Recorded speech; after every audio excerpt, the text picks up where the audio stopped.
पाकिस्तान में पेट्रोल की कीमत 458 रुपया पर लीटर हो गई है और गरीब बहुत ज़्यादा पिस चुका है। गरीब पहले ही बहुत ज़्यादा पिस चुका था, अब इस कीमत को सुनकर वो और ज़्यादा पिस चुका होगा। मैं हुकूमत से ये पूछना चाहूँगा, इस गरीब का क्या कसूर है? जो ज़्यादातर वोट्स हैं वो इन्हीं गरीबों के होते हैं और वही आपको आगे लेके आते हैं, और फिर उनके साथ इतना जुल्म क्यों?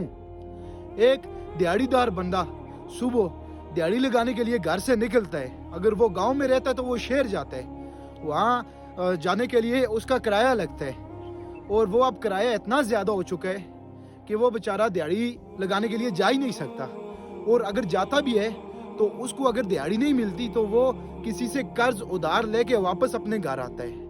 कोई चीज़ इंसान खरीद नहीं सकता, यानी कि गरीब बिल्कुल पिस चुका है। इतनी भी ज्यादती किसी गरीब के साथ नहीं होनी चाहिए। जो बड़े लोग हैं, जो मिनिस्टर्स हैं, वो तो अफोर्ड कर सकते हैं अगर 1000 रुपये का भी लीटर हो। सरकारी गाड़ियों का तो जो पेट्रोल है वो तो फ्री है, लेकिन किसी गरीब बनने के लिए तो फ्री नहीं है। वो 5 रुपए की चीज़ भी लेता है, वो 3 रुपए की माचिस लेता है, उस पर भी वो टैक्स देता है। 1 रुपए की चीज़ लेता है, उस पर भी वो टैक्स देता है। हत्ता कि ज़राअत का निज़ाम कितना बड़ा है, कितने बड़े ज़मींदार हैं, वो 1 रुपया टैक्स भी नहीं देते। स्टॉक एक्सचेंज में करोड़ों रुपए के दिन में कारोबार होते हैं, वहाँ पर सब अमीर हैं, गरीब कोई तो स्टॉक एक्सचेंज में जा नहीं सकता, वो 1 रुपया टैक्स नहीं देता। क्या इस मुल्क में सिर्फ गरीब ही रह रहे हैं? सब रह रहे हैं तो फिर सब टैक्स देना।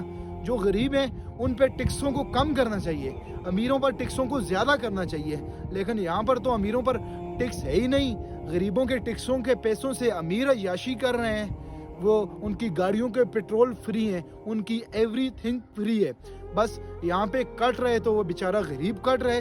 मैं एक हुकूमत से पूछना चाहूँगा कि आप क्यों कर रही हैं ऐसे गरीबों के साथ? उनका कसूर क्या है?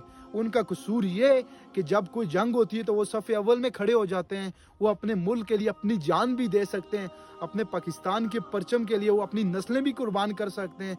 मेरे गरीब भाइयों, आपने परेशान नहीं होना, अपने वतन अजीज़ से हमेशा मोहब्बत करनी है, और इंशाल्लाह अनकरीब वो वक्त आएगा जब आप पर ये जो एक जुल्म का पहाड़ टूट पड़ा है ये इंशाल्लाह ख़त्म हो जाएगा। क्योंकि वो आपने सुना होगा ना कि जुल्म की जो रात है वो कितनी बड़ी क्यों न हो, इंसाफ का सूरज एक दिन तलू ज़रूर होता है।